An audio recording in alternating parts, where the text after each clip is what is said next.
अध्याय 6 अत्याचारी का सामना करना। सनी एक भयानक राक्षस का सामना करने जा रहा था, और वो कोई साधारण राक्षस नहीं बल्कि 5वीं श्रेणी का एक खूंखार खौफनाक तानाशाह। उसके बचने की संभावना इतनी कम थी कि अगर वो उससे लड़ने की हिम्मत करता तो हर कोई उसका मजाक उड़ाता। हाँ, अगर वो उससे 2-3 रैंक ऊपर का कोई जागृत प्राणी न होता तो बात अलग थी। सनी निश्चित रूप से ऐसी नहीं थी। फिर भी उसे किसी न किसी तरह इस पर्वतीय राजा से निपटना ही था ताकि वह और भी दर्दनाक मौत से बच सके। इस विलंबित मृत्युदंड की शुरुआत से ही उसके खिलाफ जो परिस्थितियां थीं, वे उसे बहुत पहले ही कतई खटक चुकी थीं, इसलिए अब उसके पास इसके बारे में सोचने की कोई ऊर्जा नहीं थी। आखिर डरने की क्या बात थी? वह तो लगभग मर ही चुका था। इससे ज्यादा बुरी मौत तो हो ही नहीं सकती थी। तो चिंता क्यों करें? अलाव के दूसरी ओर हालात बद से बदतर होते जा रहे थे। अधिकांश गुलाम मर चुके थे। कुछ सैनिक अभी भी उस राक्षस से लड़ने की जी जान से कोशिश कर रहे थे, लेकिन ये स्पष्ट था कि वे ज्यादा देर तक टिक नहीं पाएंगे। सन्नी की आंखों के सामने ही उस अत्याचारी ने एक मरे हुए गुलाम को उठाया, जंजीर को अपने साथ घसीटते हुए ऊपर ले गया और अपना भयानक मुंह चौड़ा खोल दिया। एक ही झटके में गुलाम का शरीर 2 टुकड़ों में फट गया और जंजीरों के अंदर केवल खून से लथपथ फूंक ही बचे थे। माउंटेन किंग की 5 उदासीन दूधिया आंखें दूर तक टकटकी लगाए हुए थीं जब वह चबा रहा था, और उसकी ठुड्डी से खून की धाराएं बह रही थीं। उस प्राणी की ऊपरी भुजाओं को व्यस्त देखकर एक सैनिक चीख उठा और अपनी लंबी भाला लहराते हुए आगे बढ़ा। बिना सिर घुमाए उस अत्याचारी ने अपनी छोटी निचली भुजा को बढ़ाया, सैनिक के सिर को लोहे की पकड़ में जकड़ लिया और जोर से दबाया, जिससे बेचारे की खोपड़ी साबुन के बुलबुले की तरह चूर चूर हो गई। एक क्षण बाद सिर कटी हुई लाश चट्टान से नीचे गिर गई और गहरी खाई में गायब हो गई। शिफ्टी दर्द से कराहते हुए झुक गया और जी भरकर उल्टी करने लगा, फिर लड़खड़ाते हुए उठा और सन्नी को घूरने लगा। तो हमने देख लिया, अब आगे क्या? सनी ने कोई जवाब नहीं दिया। वह अपना सिर थोड़ा एक तरफ झुकाकर चिंतनशील भाव से उस अत्याचारी को देखता रहा। शिफ्टी ने उसे कुछ देर और देखा, फिर विद्वान की ओर मुड़ गया। मैं तुमसे कह रहा हूं, बूढ़े आदमी, लड़का दिमागी रूप से बीमार है। आखिर वो इतना शांत कैसे हो सकता है? चुप रहो, अपनी आवाज धीमी करो, मूर्ख। शिफ्टी के चेहरे का रंग उड़ गया जब उसने खुद को थप्पड़ मारा और दोनों हाथों से अपना मुंह ढक लिया। फिर उसने अत्याचारी की ओर भयभीत निगाहों से देखा। सौभाग्यवश वो भयानक प्राणी गुलामों को खाने में इतना व्यस्त था, सौभाग्य से जो मर चुके थे और दुर्भाग्य से जो अभी जीवित थे, कि उसने उन पर ध्यान ही नहीं दिया। शिफ्टी ने धीरे से सांस छोड़ी। सनी अपने जीवित रहने की संभावनाओं के बारे में सोचने और उनका आकलन करने में व्यस्त था। मैं उस चीज से कैसे छुटकारा पाऊं? उसके पास न तो कोई विशेष शक्तियां थीं, न ही कोई ऐसी सेना जो उस अत्याचारी को लाशों के पहाड़ के नीचे दफना सके। उसके पास तो उस नीच को खरोचने के लिए भी कोई हथियार नहीं था। सनी ने अपनी निगाहें उस प्राणी से हटाकर चांद रहित आकाश के अंतहीन अंधेरे में घुमाई। जब वह रात को देख रहा था, तभी एक तेज रोशनी हवा में कौंधी और अत्याचारी की एक भुजा से टकराई, जिससे चिंगारियों की बौछार होने लगी। युवा सिपाही, सनी का वीर मुक्तिदाता, ने अभी अभी उस राक्षस पर जलती हुई लकड़ी का टुकड़ा फेंका था और अब वो चुनौती भरे अंदाज में अपनी तलवार उठा रहा था। मेरा सामना करो, शैतान। ध्यान भटकाने का बढ़िया तरीका। मुझे बस इसी की जरूरत थी। चूंकि सन्नी के लिए अपने दम पर पर्वत राजा को मारना असंभव था, इसलिए उसने किसी की मदद लेने का फैसला किया। एक इंसान ये काम नहीं कर सकता था, इसलिए उसने प्रकृति की शक्ति का उपयोग करने की योजना बनाई। चूंकि मैं खुद ये काम नहीं कर सकता, तो चलो गुरुत्वाकर्षण को ही यह काम करने देते हैं। वो योजना के विवरण पर विचार कर ही रहा था कि तभी उस नौजवान नायक की मूर्खतापूर्ण बहादुरी ने एक अवसर प्रदान कर दिया। अब सब कुछ इस बात पर निर्भर था कि वह घमंडी मूर्ख कितने समय तक जीवित रह पाएगा। मेरे साथ आओ, सन्नी ने कहा और पत्थर के चबूतरे के दूसरे छोर की ओर दौड़ने लगा, जहां भारी गाड़ी चट्टान के किनारे के बेहद करीब खड़ी थी। शिफ्टी और स्कॉलर ने एक दूसरे को संदेह भरी नजरों से देखा, लेकिन फिर उसके पीछे चल दिए, शायद उसकी शांति को आत्मविश्वास समझकर, या शायद दैवीय प्रेरणा समझकर। आखिरकार ये सर्वविदित तथ्य था कि पागल लोगों को अक्सर देवता पसंद करते थे। उनके पीछे हीरो फुर्ती से अत्याचारी के पंजों के नीचे झुक गया और तलवार से उस पर वार किया। तलवार की धार गंदी खाल पर बेअसर ढंग से फिसल गई और उस प्राणी के शरीर पर एक खरोंच तक नहीं आई। अगले ही पल अत्याचारी भयानक गति से आगे बढ़ा और अपने चारों हाथ अपने नए चिढ़ाने वाले दुश्मन की ओर बढ़ा दिए। लेकिन सन्नी को इसका कोई अंदाजा नहीं था।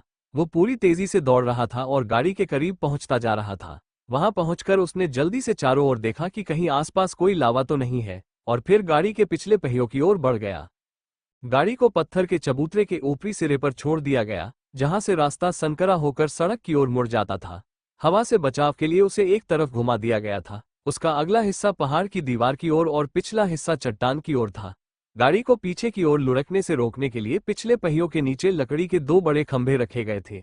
सनी ने अपने साथियों की ओर मुड़कर उन खंभों की ओर इशारा किया। जब मैं कहूं तो उन दोनों को हटा देना, फिर धक्का देना, समझे? क्या? क्यों? पब फ्यूचर के विज्ञापन? पब फ्यूचर विज्ञापन? शिफ्टी ने अचंभित भाव से उसकी ओर देखा। स्कॉलर ने पहले वेजेस को देखा और फिर अत्याचारी को। हीरो चमत्कारिक रूप से अभी भी जीवित था। वो उस प्राणी के अंगों के बीच से होकर गुजर रहा था। हर पल पूरी तरह से क्षत विक्षत होने से बाल बाल बच रहा था। समय समय पर उसकी तलवार हवा में चमकती, लेकिन कोई फायदा नहीं। पर्वत राजा का फर बहुत घना था और उसकी त्वचा इतनी सख्त थी कि साधारण हथियारों से उसे कोई नुकसान नहीं पहुंच सकता था। युवा योद्धा के चेहरे पर थोड़ी सी घबराहट झलक रही थी। सन्नी की नज़र में बाकी सभी सैनिक मर चुके थे, इसलिए उसे बस यही चाहिए था कि वह एक सैनिक कुछ और समय तक जीवित रहे। अभी मत मरो, उसने सोचा। शिफ्टी से उसने बस इतना ही कहा। आप देखेंगे। अगले ही पल सन्नी फिर से दौड़ने लगा। वैगन से बंधी जंजीर का पीछा करने की कोशिश कर रहा था।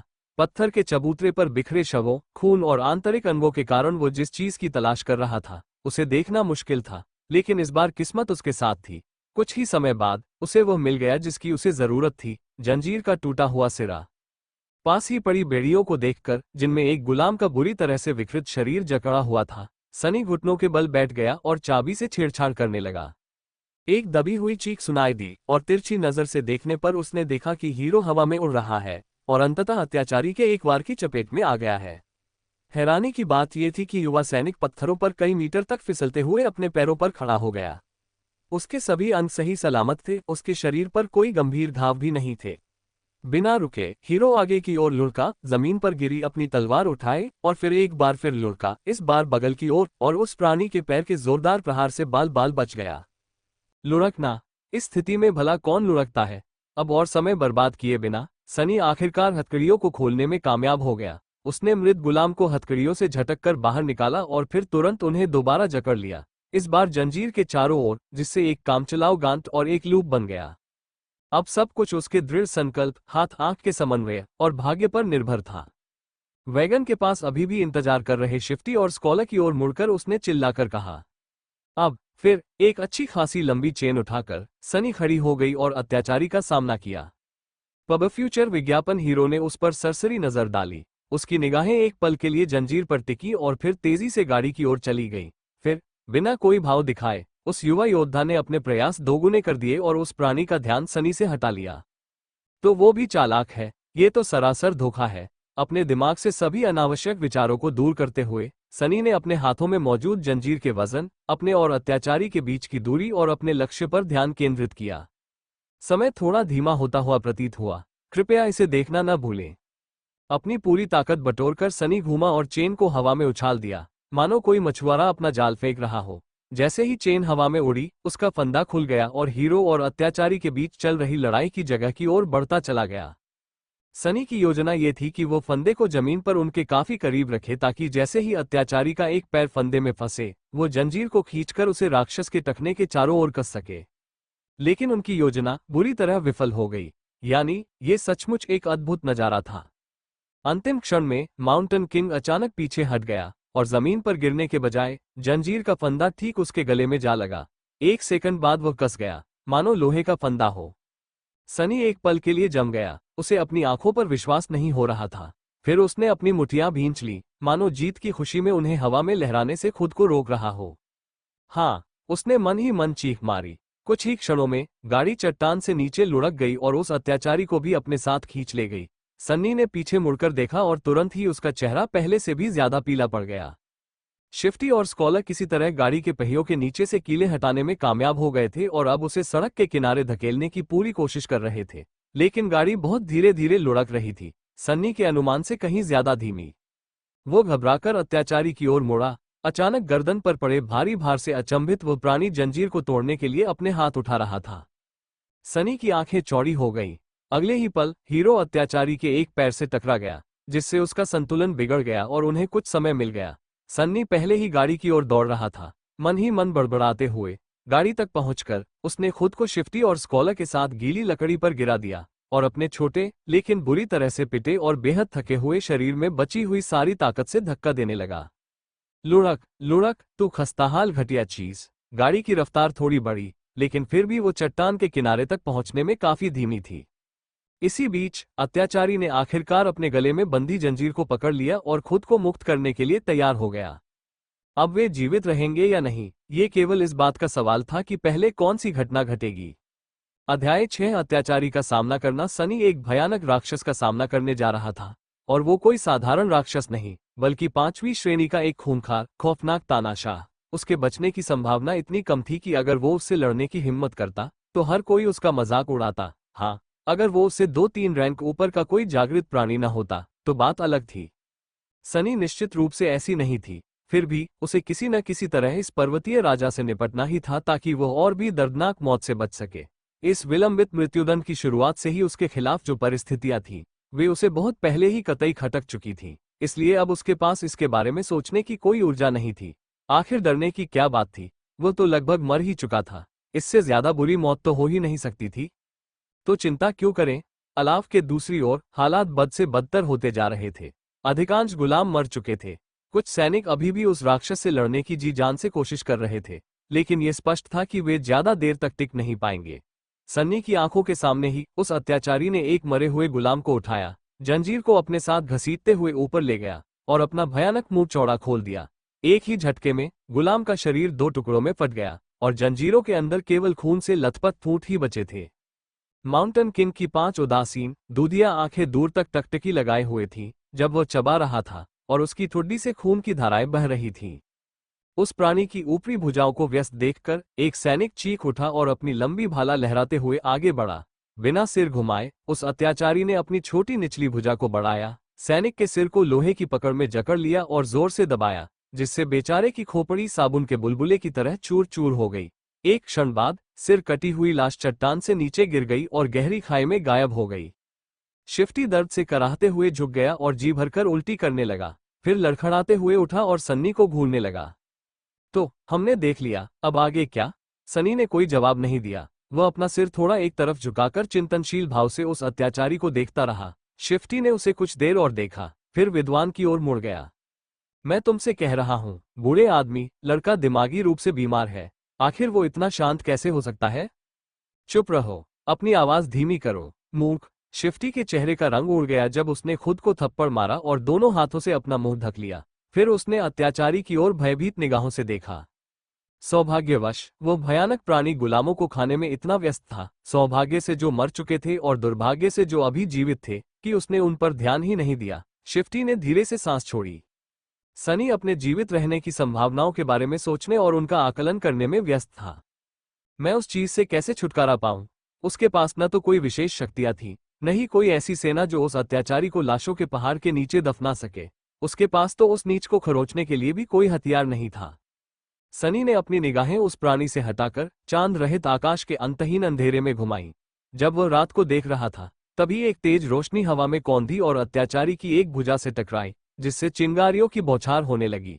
युवा सिपाही, सनी का वीर मुक्तिदाता, ने अभी अभी उस राक्षस पर जलती हुई लकड़ी का टुकड़ा फेंका था और अब वो चुनौती भरे अंदाज में अपनी तलवार उठा रहा था। मेरा सामना करो, शैतान। ध्यान भटकाने का बढ़िया तरीका। मुझे बस इसी की जरूरत थी। चूंकि सन्नी के लिए अपने दम पर पर्वत राजा को मारना असंभव था, इसलिए उसने किसी की मदद लेने का फैसला किया। एक इंसान ये काम नहीं कर सकता था, इसलिए उसने प्रकृति की शक्ति का उपयोग करने की योजना बनाई। चूंकि मैं खुद ये काम नहीं कर सकता, तो चलो गुरुत्वाकर्षण को ही यह काम करने देते हैं। वो योजना के विवरण पर विचार कर ही रहा था कि तभी उस नौजवान नायक की मूर्खतापूर्ण बहादुरी ने एक अवसर प्रदान कर दिया। अब सब कुछ इस बात पर निर्भर था कि वह घमंडी मूर्ख कितने समय तक जीवित रह पाएगा। मेरे साथ आओ, सन्नी ने कहा और पत्थर के चबूतरे के दूसरे छोर की ओर दौड़ने लगा, जहां भारी गाड़ी चट्टान के किनारे के बेहद करीब खड़ी थी। शिफ्टी और स्कॉलर ने एक दूसरे को संदेह भरी नजरों से देखा, लेकिन फिर उसके पीछे चल दिए, शायद उसकी शांति को आत्मविश्वास समझकर, या शायद दैवीय प्रेरणा समझकर। आखिरकार ये सर्वविदित तथ्य था कि पागल लोगों को अक्सर देवता पसंद करते थे। उनके पीछे हीरो फुर्ती से अत्याचारी के पंजों के नीचे झुक गया और तलवार से उस पर वार किया। तलवार की धार गंदी खाल पर बेअसर ढंग से फिसल गई और उस प्राणी के शरीर पर एक खरोंच तक नहीं आई। अगले ही पल अत्याचारी भयानक गति से आगे बढ़ा और अपने चारों हाथ अपने नए चिढ़ाने वाले दुश्मन की ओर बढ़ा दिए। लेकिन सन्नी को इसका कोई अंदाजा नहीं था। वो पूरी तेजी से दौड़ रहा था और गाड़ी के करीब पहुंचता जा रहा था। वहां पहुंचकर उसने जल्दी से चारों ओर देखा कि कहीं आसपास कोई लावा तो नहीं है, और फिर गाड़ी के पिछले पहियों की ओर बढ़ गया। गाड़ी को पत्थर के चबूतरे के ऊपरी सिरे पर छोड़ दिया गया, जहां से रास्ता संकरा होकर सड़क की ओर मुड़ जाता था। हवा से बचाव के लिए उसे एक तरफ घुमा दिया गया था। उसका अगला हिस्सा पहाड़ की दीवार की ओर और पिछला हिस्सा चट्टान की ओर था। गाड़ी को पीछे की ओर लुढ़कने से रोकने के लिए पिछले पहियों के नीचे लकड़ी के 2 बड़े खंभे रखे गए थे। सनी ने अपने साथियों की ओर मुड़कर उन खंभों की ओर इशारा किया। जब मैं कहूं तो उन दोनों को हटा देना, फिर धक्का देना, समझे? क्या? क्यों? पब फ्यूचर के विज्ञापन? पब फ्यूचर विज्ञापन? शिफ्टी ने अचंभित भाव से उसकी ओर देखा। स्कॉलर ने पहले वेजेस को देखा और फिर अत्याचारी को। हीरो चमत्कारिक रूप से अभी भी जीवित था। वो उस प्राणी के अंगों के बीच से होकर गुजर रहा था, हर पल पूरी तरह से क्षत विक्षत होने से बाल बाल बच रहा था। समय समय पर उसकी तलवार हवा में चमकती, लेकिन कोई फायदा नहीं। पर्वत राजा का फर बहुत घना था और उसकी त्वचा इतनी सख्त थी कि साधारण हथियारों से उसे कोई नुकसान नहीं पहुंच सकता था। युवा योद्धा के चेहरे पर थोड़ी सी घबराहट झलक रही थी। सन्नी की नजर में बाकी सभी सैनिक मर चुके थे, इसलिए उसे बस यही चाहिए था कि वह एक सैनिक कुछ और समय तक जीवित रहे। अभी मत मरो, उसने सोचा। शिफ्टी से उसने बस इतना ही कहा। आप देखेंगे। अगले ही पल सन्नी फिर से दौड़ने लगा, वैगन से बंधी जंजीर का पीछा करने की कोशिश कर रहा था। पत्थर के चबूतरे पर बिखरे शवों, खून और आंतरिक अंगों के कारण वह जिस चीज की तलाश कर रहा था उसे देखना मुश्किल था, लेकिन इस बार किस्मत उसके साथ थी। कुछ ही समय बाद उसे वह मिल गया जिसकी उसे जरूरत थी, जंजीर का टूटा हुआ सिरा। पास ही पड़ी बेड़ियों को देखकर, जिनमें एक गुलाम का बुरी तरह से विकृत शरीर जकड़ा हुआ था, सनी घुटनों के बल बैठ गया और चाबी से छेड़छाड़ करने लगा। एक दबी हुई चीख सुनाई दी और तिरछी नजर से देखने पर उसने देखा कि हीरो हवा में उड़ रहा है और अंततः अत्याचारी के एक वार की चपेट में आ गया है। हैरानी की बात यह थी कि युवा सैनिक पत्थरों पर कई मीटर तक फिसलते हुए अपने पैरों पर खड़ा हो गया। उसके सभी अंग सही सलामत थे। उसके शरीर पर कोई गंभीर घाव भी नहीं थे। बिना रुके हीरो आगे की ओर लुढ़का, जमीन पर गिरी अपनी तलवार उठाई और फिर एक बार फिर लुढ़का, इस बार बगल की ओर, और उस प्राणी के पैर के जोरदार प्रहार से बाल बाल बच गया। लुढ़कना, इस स्थिति में भला कौन लुढ़कता है? अब और समय बर्बाद किए बिना सनी आखिरकार हथकड़ियों को खोलने में कामयाब हो गया। उसने मृत गुलाम को हथकड़ियों से झटककर बाहर निकाला और फिर तुरंत उन्हें दोबारा जकड़ लिया, इस बार जंजीर के चारों ओर, जिससे एक कामचलाऊ गांठ और एक लूप बन गया। अब सब कुछ उसके दृढ़ संकल्प, हाथ आंख के समन्वय और भाग्य पर निर्भर था। वैगन के पास अभी भी इंतजार कर रहे शिफ्टी और स्कॉलर की ओर मुड़कर उसने चिल्लाकर कहा। अब फिर एक अच्छी खासी लंबी चेन उठाकर सनी खड़ी हो गई और अत्याचारी का सामना किया। पब फ्यूचर विज्ञापन हीरो ने उस पर सरसरी नजर डाली। उसकी निगाहें एक पल के लिए जंजीर पर टिकी और फिर तेजी से गाड़ी की ओर चली गईं। फिर बिना कोई भाव दिखाए उस युवा योद्धा ने अपने प्रयास दोगुने कर दिए और उस प्राणी का ध्यान सनी से हटा लिया। तो वो भी चालाक है, ये तो सरासर धोखा है। अपने दिमाग से सभी अनावश्यक विचारों को दूर करते हुए सनी ने अपने हाथों में मौजूद जंजीर के वजन, अपने और अत्याचारी के बीच की दूरी और अपने लक्ष्य पर ध्यान केंद्रित किया। समय थोड़ा धीमा होता हुआ प्रतीत हुआ। कृपया इसे देखना न भूलें। अपनी पूरी ताकत बटोरकर सनी घूमा और चेन को हवा में उछाल दिया, मानो कोई मछुआरा अपना जाल फेंक रहा हो। जैसे ही चेन हवा में उड़ी, उसका फंदा खुल गया और हीरो और अत्याचारी के बीच चल रही लड़ाई की जगह की ओर बढ़ता चला गया। सनी की योजना ये थी कि वो फंदे को जमीन पर उनके काफी करीब रखे, ताकि जैसे ही अत्याचारी का एक पैर फंदे में फंसे, वो जंजीर को खींचकर उसे राक्षस के टखने के चारों ओर कस सके। लेकिन उनकी योजना बुरी तरह विफल हो गई। यानी ये सचमुच एक अद्भुत नजारा था। अंतिम क्षण में माउंटेन किंग अचानक पीछे हट गया और जमीन पर गिरने के बजाय जंजीर का फंदा ठीक उसके गले में जा लगा। एक सेकंड बाद वह कस गया, मानो लोहे का फंदा हो। सनी एक पल के लिए जम गया। उसे अपनी आंखों पर विश्वास नहीं हो रहा था। फिर उसने अपनी मुठियां भींच ली, मानो जीत की खुशी में उन्हें हवा में लहराने से खुद को रोक रहा हो। हाँ, उसने मन ही मन चीख मारी। कुछ ही क्षणों में गाड़ी चट्टान से नीचे लुढ़क गई और उस अत्याचारी को भी अपने साथ खींच ले गई। सन्नी ने पीछे मुड़कर देखा और तुरंत ही उसका चेहरा पहले से भी ज्यादा पीला पड़ गया। शिफ्टी और स्कॉलर किसी तरह गाड़ी के पहियों के नीचे से कीलें हटाने में कामयाब हो गए थे और अब उसे सड़क के किनारे धकेलने की पूरी कोशिश कर रहे थे। लेकिन गाड़ी बहुत धीरे धीरे लुढ़क रही थी, सन्नी के अनुमान से कहीं ज्यादा धीमी। वो घबराकर अत्याचारी की ओर मुड़ा, अचानक गर्दन पर पड़े भारी भार से अचंभित वो प्राणी जंजीर को तोड़ने के लिए अपने हाथ उठा रहा था। सनी की आंखें चौड़ी हो गईं। अगले ही पल हीरो अत्याचारी के एक पैर से टकरा गया, जिससे उसका संतुलन बिगड़ गया और उन्हें कुछ समय मिल गया। सन्नी पहले ही गाड़ी की ओर दौड़ रहा था। मन ही मन बड़बड़ाते हुए गाड़ी तक पहुंचकर उसने खुद को शिफ्टी और स्कॉलर के साथ गीली लकड़ी पर गिरा दिया और अपने छोटे लेकिन बुरी तरह से पिटे और बेहद थके हुए शरीर में बची हुई सारी ताकत से धक्का देने लगा। लुढ़क लुढ़क, तू खस्ताहाल घटिया चीज। गाड़ी की रफ्तार थोड़ी बढ़ी, लेकिन फिर भी वह चट्टान के किनारे तक पहुंचने में काफी धीमी थी। इसी बीच अत्याचारी ने आखिरकार अपने गले में बंधी जंजीर को पकड़ लिया और खुद को मुक्त करने के लिए तैयार हो गया। अब वे जीवित रहेंगे या नहीं, ये केवल इस बात का सवाल था कि पहले कौन सी घटना घटेगी।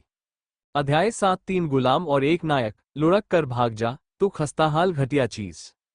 सनी ने खुद को गाड़ी से सटा लिया और अपनी पूरी ताकत से उसे धकेलने लगा। गाड़ी खींचने वाले 4 ताकतवर बैल अब मर चुके थे और उनकी जगह 3 थके हारे गुलाम ये काम करने की कोशिश कर रहे थे। सड़क की ढलान से मदद मिलने के बावजूद गाड़ी की गति असहनीय रूप से धीमी थी। वहीं अत्याचारी कहीं ज्यादा तेजी से आगे बढ़ रहा था। अपने निचले हाथों के घातक प्रहार से हीरो को पीछे धकेलते हुए उसने अपने दोनों हाथ उसकी गर्दन पर उठाए और फंदे की तरह लिपटी जंजीर को पकड़ने की कोशिश की। हालांकि इस बार माउंटेन किंग का भयानक शरीर उसके लिए नुकसानदायक साबित हुआ। उसके लंबे डरावने हड्डी के पंजे मांस को फाड़ने में तो माहिर थे, लेकिन सटीक काम करने के लिए उतने कारगर नहीं थे। अत्याचारी को अपनी गर्दन को काटे बिना जंजीर को पकड़ने में कुछ समय लगा। तब तक गाड़ी लगभग चट्टान के किनारे पर पहुंच चुकी थी। चलो बस थोड़ा और। इसके बाद जो कुछ हुआ वो बहुत तेजी से हुआ। गाड़ी के पिछले पहिए आखिरकार सड़क से फिसल गए और नीचे मौजूद मानो अथाह गड्ढे के ऊपर लटकने लगे। वो प्राणी मुड़ा और अपनी 5 दूधिया निर्जीव आंखों से तीनों गुलामों को भावहीन निगाहों से घूरने लगा। गाड़ी बेकाबू होकर लुढ़क गई, जिससे शिफ्टी और स्कॉलर अपने पैरों पर से गिर पड़े और फिर अपनी मध्य धुरी पर अस्थिर रूप से टिककर रुक गई। सन्नी ही अकेला बचा था जो खड़ा था। उसने उस विशालकाय राक्षस पर आखिरी नजर डाली और फिर अपना पूरा वजन गाड़ी के आगे वाले हिस्से पर डाल दिया। गाड़ी का संतुलन बिगड़ गया और वह किनारे से लुढ़क गई। नुकीली चट्टानों से टकराते हुए उसका निचला हिस्सा जोरदार आवाज के साथ नीचे गिर गया। सन्नी आगे की ओर गिर पड़ा और घुटनों के बल जमीन पर आ गिरा, बाल बचा कि गाड़ी के साथ खाई में न गिर जाए। उसने अत्याचारी की ओर सिर घुमाकर उसे एक दुष्ट मुस्कान दी। माउंटेन किंग ने दुबले पतले गुलाम पर झपटने की कोशिश की, लेकिन तब तक बहुत देर हो चुकी थी। पल भर में ही उसके गले की जंजीर कस गई और उसे जबरदस्त ताकत से पीछे खींच लिया गया, जिससे वह एक गुड़िया की तरह चट्टान के किनारे से नीचे गिर पड़ा। वह प्राणी चुपचाप अंधेरे में गायब हो गया, मानो यह मानने को तैयार ही न हो कि उसे एक छोटे से इंसान ने हरा दिया है। जाकर मर जा, कमीने, सन्नी ने मन ही मन सोचा। फिर उसने एक गहरी उबड़ खाबड़ सांस ली और पूरी तरह से थककर जमीन पर गिर पड़ा। क्या यही सब कुछ है? क्या मैं परीक्षा में पास हो गया? वो ठंडे पत्थरों पर बैठा रात के आकाश को निहारता रहा और उस धुंधली सी जानी पहचानी लेकिन मायावी आवाज के आने और अपनी जीत की घोषणा करने का इंतजार करता रहा। लेकिन इसके बजाय दर्द की लहरें, जिन्हें उसने पहले नजरअंदाज करना चुना था, आखिरकार उसके घायल शरीर को जकड़ने लगी। सनी दर्द से कराह उठा। उसकी पीठ की त्वचा, जो एक दास व्यापारी के कोड़े से कटी हुई थी और नवजात लावा की हड्डियों के नुकीले कांटों से छेदी हुई थी, विशेष रूप से पीड़ा से तड़प रही थी। वो कपकपी भी करने लगा था। एक बार फिर भयानक ठंड से जकड़ गया था। मुझे नहीं लगता। उसके विचार धीमे और अस्पष्ट थे। मैं और क्या करूं? उसके ऊपर एक काली आकृति प्रकट हुई। वो हीरो था, जो शांत और हमेशा की तरह आकर्षक दिख रहा था। उसके कवच पर धूल और खरोंचे थी, लेकिन इसके अलावा वो युवा सैनिक ठीक ठाक लग रहा था। उसने सन्नी की ओर एक हाथ बढ़ाया। खड़े हो जाओ, नहीं तो ठंड से जमकर मर जाओगे। सनी ने आह भरी, ये स्वीकार करते हुए कि उसका पहला बुरा सपना अभी खत्म नहीं हुआ था। फिर उसने दांत भींचे और हीरो के मदद के हाथ को अनसुना करते हुए धीरे धीरे उठ खड़ा हुआ। उनके चारों ओर भयावह मंजर था। 3 गुलामों और हीरो को छोड़कर काफिले का हर सदस्य मर चुका था। उनके शव जमीन पर बिखरे पड़े थे, बुरी तरह से क्षत विक्षत या टुकड़े टुकड़े हो चुके थे। जगह जगह लावा के घिनौने शव दिखाई दे रहे थे। अलाव की रोशनी से पड़ रही परछाइयां पत्थर के चबूतरे पर खुशी से नाच रही थी, मानो इस भयावह दृश्य से उन्हें कोई फर्क ही न पड़ रहा हो। सनी भी इतनी थकी हुई थी कि उसे परवाह ही नहीं थी। शिफ्टी और स्कॉलर पहले ही उठ चुके थे और थकी हुई आशंका से हीरो को देख रहे थे। हथकड़ियों में जकड़े हो या ना हो, वे अब भी गुलाम थे और हीरो अब भी एक गुलाम मालिक था। उनकी तनाव भरी निगाहों को देखकर सैनिक ने आह भरी।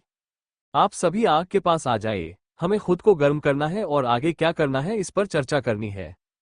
उनकी प्रतिक्रिया का इंतजार किए बिना हीरो मुड़कर चला गया। कुछ क्षण झिझकने के बाद गुलाम भी उसके पीछे पीछे चले गए। कुछ देर बाद वे चारों अलाव के चारों ओर बैठे सुहावनी गर्मी का आनंद ले रहे थे। शिफ्टी और स्कॉलर एक दूसरे के करीब बैठे थे, हीरो से सुरक्षित दूरी बनाए हुए थे। सनी सबसे अलग बैठा था, इसलिए नहीं कि उसे किसी पर दूसरों से ज्यादा अविश्वास करने का कोई खास कारण था, बल्कि इसलिए कि उसे आम तौर पर लोग पसंद नहीं थे। बचपन से ही सनी हमेशा सबसे अलग था लग रहा। ऐसा नहीं था कि उसने कभी किसी से करीबी रिश्ता बनाने की कोशिश ही नहीं की, बस उसमें ऐसा करने की क्षमता की कमी थी। मानो उसके और दूसरे लोगों के बीच एक अदृश्य दीवार खड़ी हो। अगर उसे शब्दों में कहना हो तो सनी कहेगा कि वह दिमाग के उस छोटे से लेकिन महत्वपूर्ण हिस्से के बिना पैदा हुआ था जो बाकी सभी के पास होता था। नतीजतन वो अक्सर इंसानी व्यवहार को लेकर उलझन में पड़ जाता था और उसकी नकल करने की कोशिशें, चाहे कितनी भी लगन से की हो, हमेशा नाकाम रहती थी। उसकी इस विचित्रता से दूसरे लोग असहज महसूस करते थे। संक्षेप में, वो थोड़ा अलग था, और अगर कोई एक चीज थी जिससे लोग नफरत करते थे तो वह थे उनसे अलग लोग। समय बीतने के साथ सनी ने किसी से भी बहुत ज्यादा नजदीकी न रखने की आदत डाल ली और अपने एकांतवासी होने की भूमिका में सहज महसूस करने लगा। यह आदत उसके लिए फायदेमंद साबित हुई, क्योंकि इससे न केवल वह आत्मनिर्भर बना, बल्कि कई मौकों पर धोखेबाजों द्वारा धोखा दिए जाने से भी बच गया। Ads by pub future ads. इसीलिए वो इस बुरे सपने के बाकी हिस्से को 3 अजनबियों के साथ साझा करने को लेकर उत्साहित नहीं था। बातचीत शुरू करने की कोशिश करने के बजाय सनी चुपचाप अकेले बैठा रहा, विचारों में डूबा हुआ। कुछ मिनटों के बाद हीरो की आवाज ने आखिरकार सन्नाटा तोड़ा। सूरज उगते ही हम जितना भी भोजन और पानी मिल सकेगा उसे इकट्ठा करेंगे और पहाड़ से नीचे उतर जाएंगे। शिफ्टी ने उसे चुनौती भरी नजरों से देखा। हमें वापस क्यों जाना चाहिए? क्या हमें फिर से जंजीरों में जकड़ा जाएगा? युवा सैनिक ने आह भरी। पहाड़ों से निकलने के बाद हम अपने अपने रास्ते जा सकते हैं, लेकिन तब तक तुम्हारी जान की जिम्मेदारी मेरी है। हम आगे नहीं बढ़ सकते क्योंकि पहाड़ी दर्रे का रास्ता लंबा और कठिन है। गाड़ी में रखे सामान के बिना तुम्हारे बचने की संभावना बहुत कम है, इसीलिए वापस लौटना ही हमारी सबसे अच्छी उम्मीद है।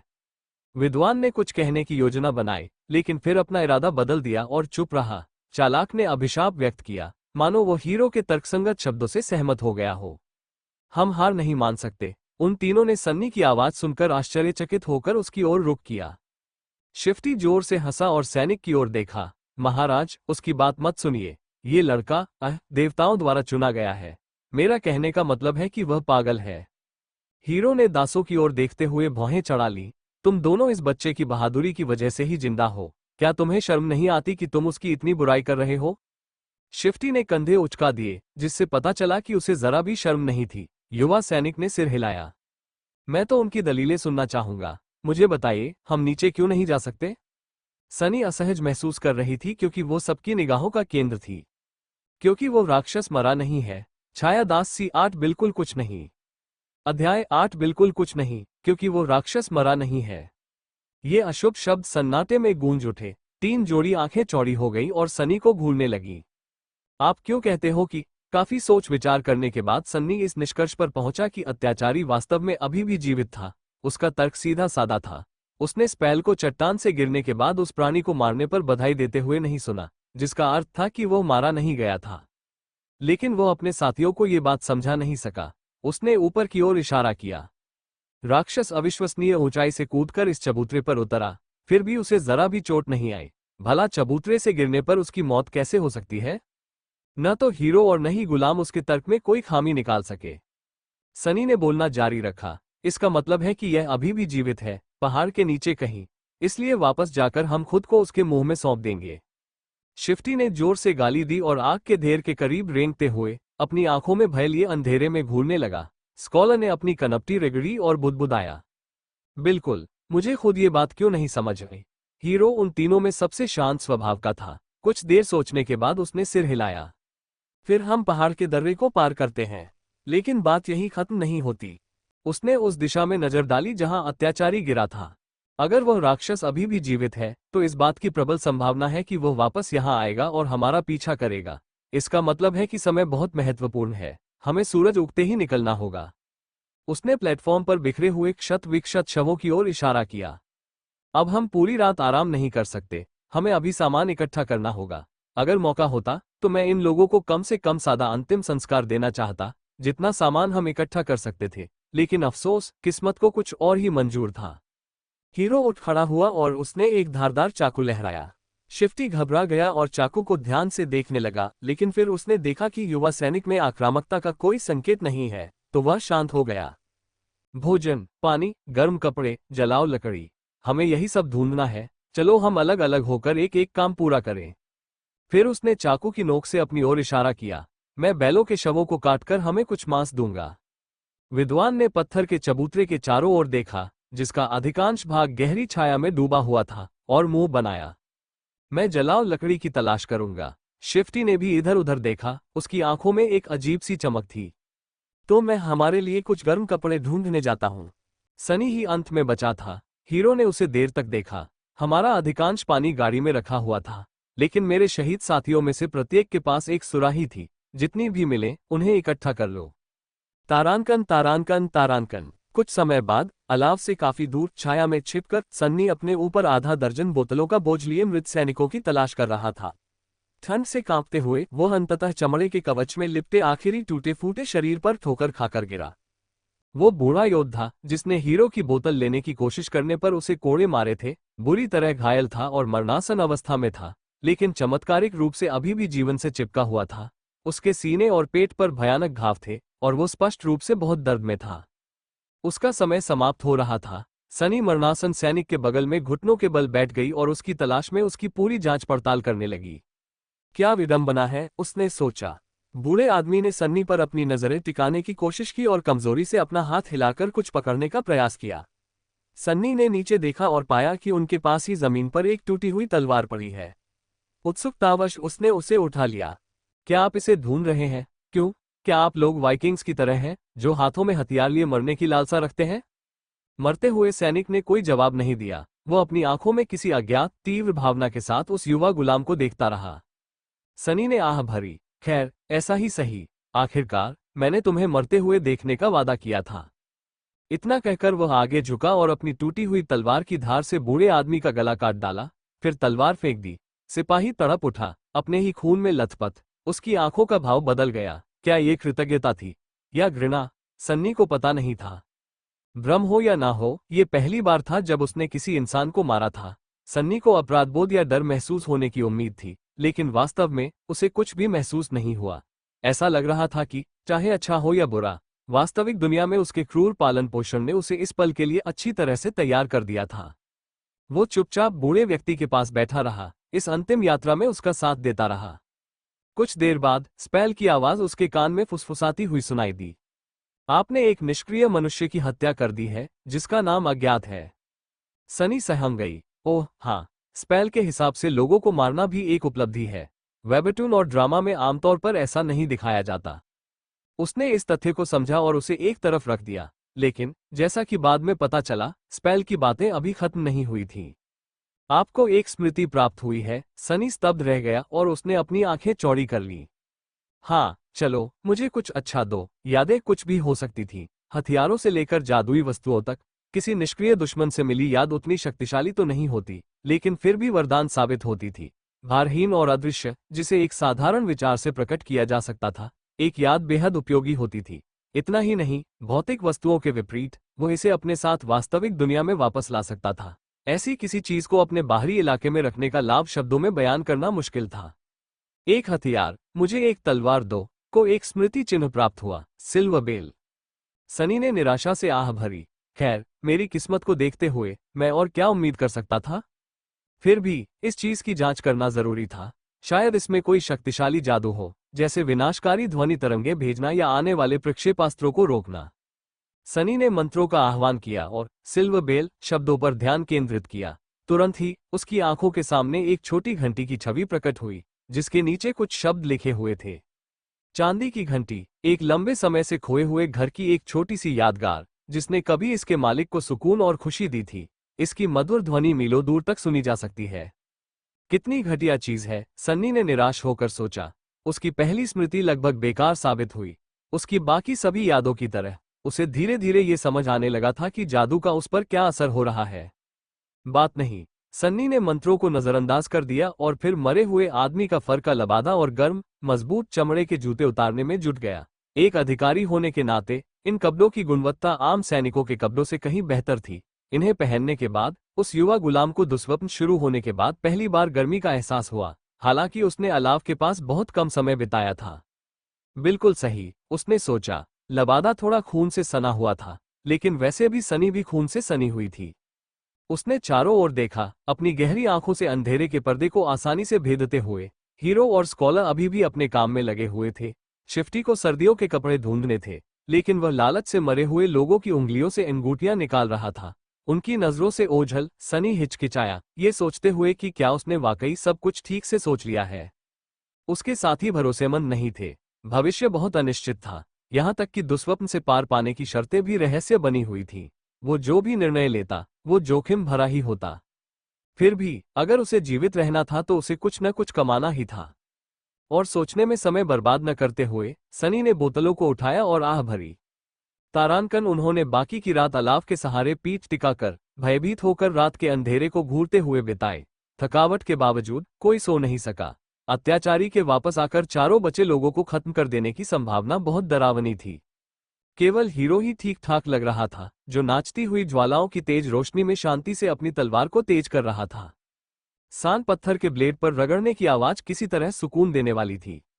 भोर होते ही जब सूरज ने धीरे धीरे हवा को गर्म करना शुरू कर दिया था, तो उन्होंने अपने द्वारा जुटाए गए सभी सामानों को अपने साथ लादा और ठंड में निकल पड़े। सनी ने पीछे मुड़कर देखा और आखिरी बार उस पत्थर के चबूतरे को निहारा। वो उस जगह से बच निकला था जहां गुलामों के काफिले का अंत होना तय था। अब आगे क्या होगा कोई नहीं बता सकता था। सागर पर विजय प्राप्त करें। वर्ल्ड ऑफ वॉरशिप्स में अपने बेड़े का नेतृत्व करते हुए विजय की ओर अग्रसर हो। एंकर अध्याय 9 कोरी कल्पना। वहां एक समस्या थी। वे पहाड़ी दर्रे तक जाने वाली सड़क का अनुसरण करने और फिर उसे पार करने की योजना बना रहे थे, ताकि रात होने से पहले वे नरसंहार स्थल से जितना हो सके दूर जा सके। हालांकि सड़क अब मौजूद नहीं थी। पिछले कुछ महीनों में या शायद कल ही एक भयानक भूस्खलन हुआ, जिससे संकरी सड़क के कई हिस्से पूरी तरह से नष्ट हो गए और बाकी हिस्से आवागमन के लिए दुर्गम हो गए। सनी एक विशाल खाई के किनारे पर खड़ा था, बिना किसी भाव के नीचे देख रहा था। अब क्या करें? विद्वान की आवाज उसके पुराने फर के लबादे के कॉलम में दब गई थी। उसका साथी शिफ्टी गुस्से से चारों ओर देखने लगा। उसकी नजर सन्नी पर आकर रुकी, अपनी झुंझलाहट निकालने के लिए एक उपयुक्त शिकार। मैं आपको बताता हूं कि हमें क्या करना होगा। कुछ फालतू लोगों को हटाना होगा। उसने सन्नी के शानदार बूटों पर नजर डाली और हीरो की ओर मुड़ा। सुनिए महाराज, लड़का बहुत कमजोर है। वह हमारी गति धीमी कर रहा है, साथ ही वो अजीब भी है। क्या आपको उससे डर नहीं लगता? उस युवा सैनिक ने आलोचनात्मक भाव से जवाब दिया, लेकिन शिफ्टी अभी रुका नहीं था। देखो देखो, वो मुझे कैसे घूर रहा है। भगवान की कसम, जब से वो काफिले में शामिल हुआ है कुछ भी ठीक नहीं हुआ है। शायद बूढ़ा आदमी सही था। लड़का छाया देवता के श्राप से ग्रसित है। सनी ने बड़ी मुश्किल से अपनी आंखें घुमाईं। ये सच था कि वह बदकिस्मत था, लेकिन असलियत शिफ्टी के इशारे से बिल्कुल उलट थी। ऐसा नहीं था कि उसने गुलामों के काफिले पर बदकिस्मती बुलाई थी, बल्कि इसके उलट काफिला शुरू से ही बदकिस्मत था, इसलिए वह यहां आ पहुंचा था। विद्वान ने गला साफ किया, लेकिन मैंने ऐसा कभी नहीं कहा। जो भी हो, एहतियात के तौर पर उसे हटा देना ही बेहतर है ना? वैसे भी वो ज्यादा दिन तक टिक नहीं पाएगा। विद्वान ने सन्नी को एक अजीब नजर से देखा। शायद सन्नी को शक हो रहा था, लेकिन बूढ़े गुलाम की आंखों में एक तरह की चालाकी भरी ठंडक दिखाई दे रही थी। अंत में विद्वान ने अपना सिर हिलाया। जल्दबाजी मत करो मेरे दोस्त, ये लड़का बाद में काम आ सकता है। लेकिन अंत में हीरो ने बात की और इस तरह उनका झगड़ा समाप्त हो गया। हम किसी को भी पीछे नहीं छोड़ेंगे। वो कब तक सहन कर पाएगा, इस बारे में आप खुद चिंता करें। शिफ्टी ने अपने दांत भींचे, लेकिन फिर बस हाथ हिला दिया। ठीक है, तो फिर हम क्या करें? उन चारों ने टूटी हुई सड़क को देखा, फिर पहाड़ की ढलान को और अंत में ऊपर की ओर देखा, जहां गिरते हुए पत्थरों से एक खड़ी चट्टान की दीवार टूट गई थी। कुछ देर की चुप्पी के बाद विद्वान ने आखिरकार बोलना शुरू किया। दरअसल पुराने समय में पहाड़ की चोटी तक जाने वाला एक रास्ता हुआ करता था। कभी कभी तीर्थयात्री इसका इस्तेमाल करते थे। बाद में साम्राज्य ने रास्ते के कुछ हिस्सों को चौड़ा कर दिया और उसके ऊपर एक पक्की सड़क बना दी, जो अब चोटी के बजाय पहाड़ी दर्रे की ओर जाती है। उसने ऊपर देखा। मूल मार्ग के अवशेष अभी भी कहीं हमारे ऊपर होने चाहिए। अगर हम वहां तक पहुंच जाते हैं तो हम सड़क के अक्षुण्ण हिस्से तक वापस जाने का रास्ता ढूंढ पाएंगे। सभी ने उसकी निगाहों का पीछा किया। उस खतरनाक ढलान पर चढ़ने की संभावना से असहज होकर इधर उधर हिलने लगे। सिवाय हीरो के, जो संत की तरह शांत रहा। पब फ्यूचर विज्ञापन चट्टान गिरने के कारण ढलान अब लगभग सीधी दीवार नहीं रह गई थी, लेकिन फिर भी झुकाव काफी तीव्र था। शिफ्टी ने सबसे पहले बोलना शुरू किया, उस पर चढ़ना, क्या तुम पागल हो? विद्वान ने असहाय होकर कंधे उचका दिए, क्या आपके पास कोई बेहतर सुझाव है? किसी ने नहीं किया। थोड़ी तैयारी के बाद उन्होंने चढ़ाई शुरू की। शिफ्टी और स्कॉलर ने मृत सैनिकों के शवों से उठाए गए हथियारों को हठपूर्वक अपने साथ ले लिया, लेकिन सन्नी ने कुछ अफसोस के साथ अपनी नई मिली छोटी तलवार को पीछे छोड़ने का फैसला किया। वह जानता था कि यह चढ़ाई उनकी सहनशक्ति की परीक्षा लेने वाली है। तलवार अभी उतनी भारी नहीं लग रही थी, लेकिन हर एक ग्राम अतिरिक्त वजन जल्द ही 1 टन जैसा लगने वाला था। समूह का सबसे कमजोर सदस्य होने के नाते उसे पहले से ही साथ चलने में मुश्किल हो रही थी, इसलिए उसके पास ज्यादा विकल्प नहीं था। कुछ किलोग्राम वजन कम करना ही सही उपाय था। सामान का बोझ कंधों पर लेकर पहाड़ी रास्ते पर चलना पहले से ही काफी मुश्किल था, लेकिन पहाड़ पर चढ़ना तो मानो असहनीय यातना थी। महज आधे घंटे बाद ही उसे ऐसा महसूस होने लगा जैसे उसकी मांसपेशियां पिघल जाएंगी और फेफड़े फटने की कगार पर होंगे। दांत भींचते हुए सनी आगे और ऊपर की ओर बढ़ता रहा। उसे लगातार अपने कदमों का ध्यान रखना पड़ रहा था। इस अस्थिर, बर्फीली ढलान पर एक भी गलत कदम किसी को मौत के मुंह में धकेल सकता था। बस किसी सुखद चीज के बारे में सोचो, उसने सोचा, लेकिन वह किन सुखद विचारों को अपने मन में ला सकता था?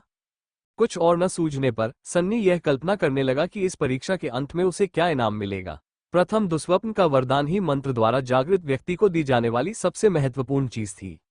बेशक बाद के परीक्षण उन्हें और अधिक क्षमताएं प्रदान कर सकते हैं और उनकी शक्ति में काफी सुधार कर सकते हैं, लेकिन ये पहला परीक्षण ही था जिसने निर्धारित किया कि एक जागृत व्यक्ति क्या भूमिका निभा पाएगा, उसकी क्षमता कितनी महान होगी और उसे क्या कीमत चुकानी पड़ेगी। साथ ही इसने उन्हें स्वप्न लोक में जीवित रहने और विकसित होने के लिए आवश्यक साधन भी प्रदान किए।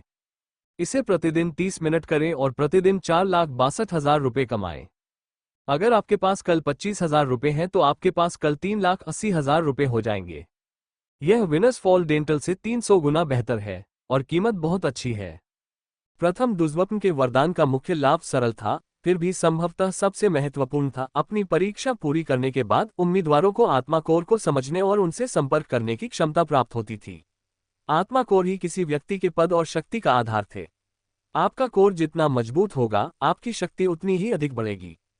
यही बात नाइटमेयर क्रिएचर्स पर भी लागू होती थी, लेकिन एक घातक बात यह थी कि मनुष्यों के विपरीत उनके पास कई कोर हो सकते थे। एक साधारण जानवर के पास केवल एक ही होता था, जबकि माउंटेन किंग जैसे अत्याचारी के पास 5 होते थे। संयोगवश अपने सोल कोर को बेहतर बनाने का एकमात्र तरीका ड्रीम रियल्म के अन्य निवासियों के शवों से प्राप्त सोल शार्ड्स का सेवन करना था। इसीलिए अवेकेंड ने मौत के खतरे के बावजूद शक्तिशाली नाइटमेयर क्रिएचर्स से लड़ने के लिए अपनी पूरी जान जोखिम में डाल दी। दूसरा लाभ उतना सीधा नहीं था, लेकिन फिर भी बहुत महत्वपूर्ण था। पहले दुस्वप्न को पूरा करने के बाद साधकों को स्वप्नद्रष्टाओं, जिन्हें बोलचाल की भाषा में स्लीपर्स कहा जाता है, के पद पर पदोन्नत किया जाता था और उन्हें स्वप्न लोक में प्रवेश मिल जाता था। वे परीक्षा उत्तीर्ण करने के बाद पहले शीतकालीन संक्रांति पर इसमें प्रवेश करते थे और तब तक वहीं रहते थे जब तक कि बाहर निकलने का रास्ता नहीं मिल जाता। इस प्रकार वे पुनर्तः जागृत हो जाते थे। पहले दुस्वप्न को पूरा करने और स्वप्न लोक में प्रवेश करने के बीच का समय बहुत महत्वपूर्ण था, क्योंकि यह किसी व्यक्ति को प्रशिक्षण और तैयारी करने का अंतिम अवसर होता था। सनी के मामले में वो समय केवल लगभग 1 महीने का था, जो कि सबसे बुरा समय था। और फिर अंतिम लाभ था, जो परीक्षा उत्तीर्ण करने वाले प्रत्येक आकांक्षी के लिए अद्वितीय था, पहली पहलू क्षमता। यही वह जादुई शक्ति थी जिसने जागृतों को सामान्य मनुष्यों से ऊपर उठा दिया था। उनकी क्षमताएं विविध, अद्वितीय और शक्तिशाली थीं। कुछ को श्रेणियों में बांटा जा सकता था, जैसे युद्ध, जादू टोना और उपयोगिता, लेकिन कुछ तो कल्पना से परे थी। अपनी क्षमताओं की शक्ति से लैस होकर जागृतों ने दुनिया को भयानक प्राणियों के प्रकोप से बचाया था। हालांकि इस शक्ति के साथ एक शर्त भी जुड़ी थी। अपनी पहली क्षमता के साथ प्रत्येक जागृत व्यक्ति को एक दोष भी मिलता था, जिसे कभी कभी प्रतिकार कहा जाता था। ये दोष क्षमताओं की तरह ही विविध थे, जो अपेक्षाकृत हानिरहित से लेकर गंभीर और कुछ मामलों में घातक भी हो सकते थे। सन्नी ने सोचा, मुझे आश्चर्य है कि मंदिर के गुलाम को किस प्रकार की क्षमता मिलेगी। वो अपने भविष्य को लेकर बहुत आशावादी नहीं था। दूसरी ओर दोषों का चुनाव लगभग असीमित लगता है। उम्मीद है कि इस गड़बड़ के अंत में मेरा पहलू विकसित होगा, या इससे भी बेहतर, पूरी तरह बदल जाएगा। यदि आकांक्षी ने विशेष रूप से अच्छा प्रदर्शन किया, तो उसके चुने हुए पहलू के शीघ्र विकसित होने की संभावना थी। आत्मा के मूल तत्वों की तरह ही पहलुओं के भी संभावित शक्ति और दुर्लभता के आधार पर पदक्रम होते थे। सबसे निचले पदक्रम को सुप्त कहा जाता था। उसके बाद जागृत, उन्नत, पालौकिक, सर्वोच्च, पवित्र और दिव्य पदक्रम आते थे। हालांकि अंतिम पदक्रम को आज तक किसी ने नहीं देखा है। इस जादू ने मुझे जितनी तकलीफें दी है, उसके बाद अगर इसमें थोड़ी भी चेतना है तो इसे कम से कम मुझे एक जागृत अवस्था तो देनी ही चाहिए, है ना? या शायद एक उन्नत अवस्था भी। अंत में एक सच्चा नाम प्राप्त करने की थोड़ी सी संभावना थी, एक तरह की मानद उपाधि जो मंत्र द्वारा अपने पसंदीदा जागृत व्यक्ति को प्रदान की जाती थी। नाम का अपने आप में कोई लाभ नहीं था, लेकिन ऐसा लगता था कि हर प्रसिद्ध जागृत व्यक्ति के पास ये नाम होता था। इसे उत्कृष्टता का सर्वोच्च प्रतीक माना जाता था। हालांकि पहले दुस्वप्न के दौरान सच्चा नाम प्राप्त करने वाले लोगों की संख्या इतनी कम थी कि सन्नी ने इसके बारे में सोचना भी जरूरी नहीं समझा। उत्कृष्टता की किसे जरूरत है? मुझे शक्ति दो, उसने गुस्से में बड़बड़ाया, यह महसूस करते हुए कि मन में उठने वाली इस इच्छा ने उसे और भी अधिक उदास और क्रोधित कर दिया है। शायद मुझे सपने देखने से एलर्जी है। इस तरह की एलर्जी होना वास्तव में विडंबनापूर्ण होगा, ये देखते हुए कि उसे अपने शेष जीवन का आधा हिस्सा स्वप्नलोक में बिताना तय था, अगर वो वहां तक पहुंचने के लिए पर्याप्त समय तक जीवित भी रहता है तो। हालांकि सन्नी का यह मानसिक पलायन पूरी तरह व्यर्थ नहीं था। अपने पैरों के नीचे फिसलन भरी चट्टानों से नजरें उठाकर उसने देखा कि सूरज काफी नीचे जा चुका था। सोचने पर उसे लगा कि हवा भी काफी ठंडी हो गई है। कम से कम इससे मेरा समय तो कट गया, सनी ने सोचा। रात होने वाली थी। अध्याय 10 पहला आदमी नीचे गिरा। जब उन्होंने रुकने का फैसला किया तब तक सन्नी बेहोश होने की कगार पर था। घंटों तक ऊबड़ खाबड़ पहाड़ी ढलान पर चलने के बाद उसका शरीर लगभग अपनी सीमा तक पहुंच चुका था। हालांकि सभी को आश्चर्य हुआ कि शिफ्टी की हालत उससे भी बदतर लग रही थी। उस दुष्ट दास की आंखें धुंधली और दिशाहीन थीं, मानो इधर उधर भटक रही हो। उसकी सांसें उखड़ी हुई और उथली थीं, मानो फेफड़ों पर कोई दबाव पड़ रहा हो। वो बुखार से पीड़ित और अस्वस्थ लग रहा था। हीरो को जैसे ही शिविर के लिए उपयुक्त जगह मिली, शिफ्टी जमीन पर गिर पड़ा। सबसे चौंकाने वाली बात यह थी कि अब वह गुस्से में गालियां नहीं दे रहा था, जिसकी उन्हें आदत हो चुकी थी। गुलाम चुपचाप और बेसुध पड़ा था, केवल उसकी छाती की हलचल से ही पता चल रहा था कि वह अभी भी जीवित है। कुछ क्षण बाद उसने कांपते हाथों से अपनी बोतल का ढक्कन खोला और लालच से कुछ बड़े घूंट पी लिए।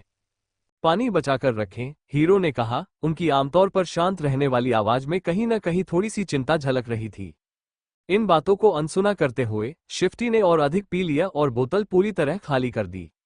विद्वान की हालत भी उससे कुछ खास अच्छी नहीं थी। कठिन चढ़ाई ने बूढ़े गुलाम को बुरी तरह थका दिया था। असहनीय ठंड के बावजूद वह पसीने से तरबतर था। उसकी आंखें लाल थीं और चेहरे पर उदासी छाई हुई थी। तीनों में सबसे कमजोर होने के बावजूद सनी ने किसी तरह सबसे अच्छी स्थिति को सहन कर लिया था। जब पानी खत्म हो जाए तो क्या हम बर्फ को पिघला नहीं सकते? हीरो ने स्कॉलर को एक जटिल नजर से देखा। हो सकता है कि एक समय ऐसा आए जब हम आग जलाने में सक्षम न हो, ताकि अवांछित ध्यान आकर्षित न हो। किसी ने कोई टिप्पणी नहीं की, क्योंकि वे अच्छी तरह जानते थे कि उन्हें किसका ध्यान अपनी ओर आकर्षित करने से बचना है। माउंटेन किंग की भयावह घटना की यादें अभी भी उनके मन में ताज़ा थीं। सौभाग्य से आज हीरो को पहाड़ की दीवार में एक प्राकृतिक गुफा मिल गई थी, जो एक संकरी चट्टान के पीछे बड़ी मुश्किल से टिकी हुई थी। आग चट्टानों के पीछे अच्छी तरह से छिपी हुई थी, जिससे वे बिना किसी की नजर में आए उसकी गर्मी का आनंद ले सके। किसी का भी बात करने का मन नहीं था, इसलिए उन्होंने चुपचाप आग की लपटों के ऊपर बैल के मांस के टुकड़े सेके और खाए। जब तक आसमान पूरी तरह से काला हो गया, शिफ्टी और स्कॉलर अपने अपने बुरे सपनों में खोकर सो चुके थे। हीरो ने अपनी तलवार निकाली और चट्टान के किनारे की ओर बढ़ा। आप भी आराम करने की कोशिश करें, मैं पहली ड्यूटी संभाल लूंगा। सनी ने सिर हिलाकर सहमति दी और बुरी तरह थककर आग के पास लेट गया। सपने में सो जाना उसके लिए एक नया अनुभव था, लेकिन अप्रत्याशित रूप से ये काफी साधारण निकला। जैसे ही उसका सिर जमीन पर टिका, उसकी चेतना अंधकार में डूब गई। पल भर में ही किसी ने उसे धीरे से हिलाकर जगा दिया। नींद से बेहाल और भ्रमित सनी ने कुछ बार पलकें झपकाई और आखिरकार देखा कि हीरो उसके ऊपर झुका हुआ है। इन दोनों की तबीयत कुछ ठीक नहीं लग रही थी, इसलिए बेहतर है कि इन्हें ठीक होने के लिए थोड़ा समय दिया जाए। आग को बुझने न दें और सूरज उगने पर हमें जगा दें, या अगर वो राक्षस प्रकट हो जाए। सनी चुपचाप उठी और हीरो के साथ जगह बदल ली, जिसने आग में कुछ लकड़ियां डाली और जल्द ही गहरी नींद में सो गया। कुछ घंटों के लिए वह अकेला था। आकाश काला था, धुंधले तारे और नवजात चंद्रमा की एक स्पष्ट अर्धचंद्राकार आकृति दिखाई दे रही थी। हालांकि उसका प्रकाश पहाड़ को घेरे हुए अंधेरे को भेदने के लिए पर्याप्त नहीं था। ऐसा लग रहा था मानो केवल सन्नी की आंखें ही ऐसा कर पा रही हों। वो चुपचाप बैठा रहा और उस रास्ते को देखता रहा जहां से वे आए थे। हालांकि वे पिछले दिन काफी ऊंचाई तक चढ़ चुके थे, फिर भी उसे दूर से सड़क की पतली सी लकीर दिखाई दे रही थी। वो उस लकीर को उस पत्थर के चबूतरे तक भी पहचान सकता था जहां अत्याचारी से लड़ाई हुई थी। पत्थरों पर बिखरे हुए छोटे छोटे बिंदु गुलामों के मृत शरीर थे। जब वो उन्हें देख रहा था तभी एक काली आकृति धीरे धीरे चट्टान के नीचे से चबूतरे पर रेंगती हुई आई। वो कुछ देर तक स्थिर रही और फिर आगे बढ़ी, अपने पंजों को जमीन पर रगड़ती हुई। हर बार जब उसका पंजा किसी शरीर से टकराता तो वह अत्याचारी उसे पकड़कर अपने मुंह में ले आता। हवा के झोंके से सन्नी के कानों में हड्डियों के टूटने की दबी हुई आवाजें सुनाई दी। वो चौंक गया और अनजाने में एक छोटा सा पत्थर चट्टान से नीचे गिर गया। वो गिरा, ढलान से टकराया और फिर लुढ़क गया, जिससे कुछ और पत्थर भी उसके पीछे पीछे आ गए। गिरते हुए पत्थरों की आवाज सन्नाटे भरी रात में गरज की तरह सुनाई दे रही थी। बहुत नीचे अत्याचारी ने अचानक अपना सिर घुमाया और सीधे सनी की ओर देखा। पब फ्यूचर विज्ञापन। सन्नी एकदम जम गया, जैसे पत्थर का सा हो गया हो। उसे जरा सी भी आवाज निकालने से डर लग रहा था। कुछ पल के लिए तो वह सांस लेना भी भूल गया। अत्याचारी उसे घूर रहा था, कुछ भी नहीं कर रहा था। कुछ दर्दनाक पल बीत गए, हर पल अनंतकाल जैसा लग रहा था। फिर अत्याचारी ने शांति से मुंह फेर लिया और मरे हुए गुलामों को खाना जारी रखा, मानो उसने सन्नी को देखा ही न हो। यह अंधा है, सन्नी को अचानक समझ आ गया। उसने गहरी सांस ली और चौड़ी आंखों से माउंटेन किंग को देखने लगा। ये सच था, वो प्राणी देख नहीं सकता था। पहले जो कुछ हुआ था उस पर गौर करते हुए उसका अनुमान और भी पुख्ता होता चला गया। वो दूधिया, भावहीन आंखें। सोचने पर पता चला कि उसने अत्याचारी को कभी भी अपनी आंखें हिलाते हुए नहीं देखा था। और जब सन्नी गाड़ी को चट्टान से नीचे धकेल रहा था तब अत्याचारी ने तभी प्रतिक्रिया दी जब गाड़ी चट्टानों से जोर से टकराते हुए नीचे गिरने लगी थी। बिल्कुल, अब सब कुछ समझ में आ रहा था। तारांकन भोर होते ही सन्नी ने बाकी सबको जगा दिया। हीरो को उम्मीद थी कि पूरी रात की नींद से शिफ्टी और स्कॉलर को कुछ आराम मिलेगा, लेकिन उसकी उम्मीदें टूट गईं। किसी तरह दोनों गुलाम पहले से भी बदतर दिख रहे थे। ऐसा लग रहा था मानो कल की चढ़ाई ने स्कॉलर को बहुत थका दिया हो। हालांकि शिफ्टी की हालत को केवल अत्यधिक परिश्रम से समझाना संभव नहीं था। वो बेहद पीला और कांप रहा था। उसकी आंखें अधमरी थीं और चेहरे पर खोया हुआ भाव था। उसको क्या हुआ है? विद्वान, जिसकी स्वयं की हालत भी कुछ खास अच्छी नहीं थी, ने असहाय होकर अपना सिर हिलाया। ये पर्वतीय बीमारी हो सकती है। यह अलग अलग लोगों को अलग अलग तरह से प्रभावित करती है। उनकी आवाज कर्कश और कमजोर लग रही थी। मैं ठीक हूं, बेवकूफों, मेरे सामने से हट जाओ। प्रचारित सामग्री प्रयागराज की 28 वर्षीय करोड़पति ने बताया कि वो कैसे अमीर बनी। अधिक 843-211-281। अगर आपके पास कल 25,000 रुपए हैं तो आपके पास कल 3,80,000 रुपए हो जाएंगे। अधिक 391-98-130। प्रयागराज की एक करोड़पति महिला ने दिखाया कि वो प्रति सप्ताह 14,40,000 रुपए कैसे कमाती है। अधिक 404-1011-135। शिफ्टी को पूरे वाक्य बनाने में दिक्कत हो रही थी, लेकिन फिर भी वो जोर देकर कह रहा था कि वह ठीक है। हीरो ने भौहें चढ़ाई और फिर उस अवज्ञाकारी गुलाम द्वारा ढोए जाने वाले अधिकांश सामान को अपने ऊपर लाद लिया। थोड़ी देर हिचकिचाने के बाद उसने सन्नी को भी कुछ सामान दे दिया। जब हम सो रहे थे तब क्या कुछ हुआ था? सनी ने कुछ सेकंड तक उसे घूर कर देखा। राक्षस ने मृतकों को खा लिया। उस युवक के माथे पर शिकन और गहरी हो गई। आपको कैसे मालूम? मैंने सुना। हीरो किनारे पर गया और नीचे देखने लगा। दूर स्थित पत्थर के चबूतरे को पहचानने की कोशिश कर रहा था। लगभग 1 मिनट बाद उसने अपने जबड़े भींच लिए और पहली बार अनिश्चितता के संकेत दिखाई दिए। तो फिर हमें और तेजी से आगे बढ़ना होगा। अगर वो प्राणी सभी लाशों को खा चुका है तो अगला नंबर हमारा होगा। हमें रात होने से पहले वो पुराना रास्ता ढूंढना होगा। भयभीत और निराश होकर वे फिर से निकल पड़े और चढ़ाई जारी रखी। सन्नी अतिरिक्त भार के कारण धीरे धीरे दम तोड़ रहा था। सौभाग्य से शिफ्टी और स्कॉलर ने अधिकांश पानी पी लिया था, जिससे भार थोड़ा कम हो गया था। ये तो नरक है, उसने सोचा। वे ऊपर और ऊपर और ऊपर चढ़ते गए। सूरज भी उनके साथ चढ़ रहा था, धीरे धीरे शिखर की ओर बढ़ रहा था। कोई बातचीत नहीं, कोई हंसी नहीं, बस तनाव भरी सांसें। चारों जीवित बचे लोग अपने अपने कदमों और पैरों पर ध्यान केंद्रित किए हुए थे। हालांकि शिफ्टी लगातार पिछड़ता जा रहा था। उसकी ताकत उसका साथ छोड़ रही थी। फिर कुछ देर बाद सन्नी ने एक चीख सुनी। मुड़कर देखा तो उसे बस एक घबराया हुआ चेहरा ही दिखाई दिया। तभी शिफ्टी पीछे की ओर गिर पड़ा। उसका पैर बर्फ से ढकी चट्टान पर फिसल गया। वो जमीन पर जोर से गिरा और लुढ़कता चला गया। फिर भी किसी चीज को पकड़ने की कोशिश कर रहा था, लेकिन बहुत देर हो चुकी थी। वे अपनी जगह पर जमे हुए और बेबस होकर देखते रहे, जैसे उसका शरीर ढलान से नीचे लुढ़कता चला गया और चट्टानों पर खून के निशान छोड़ता चला गया। हर पल के साथ शिफ्टी एक इंसान से ज्यादा एक कपड़े की गुड़िया जैसा लग रहा था। कुछ क्षणों बाद वो अंततः रुक गया और टूटे हुए मांस के ढेर में एक बड़े उभरे हुए पत्थर के शीर्ष पर जा गिरा। शिफ्टी की मौत हो चुकी थी।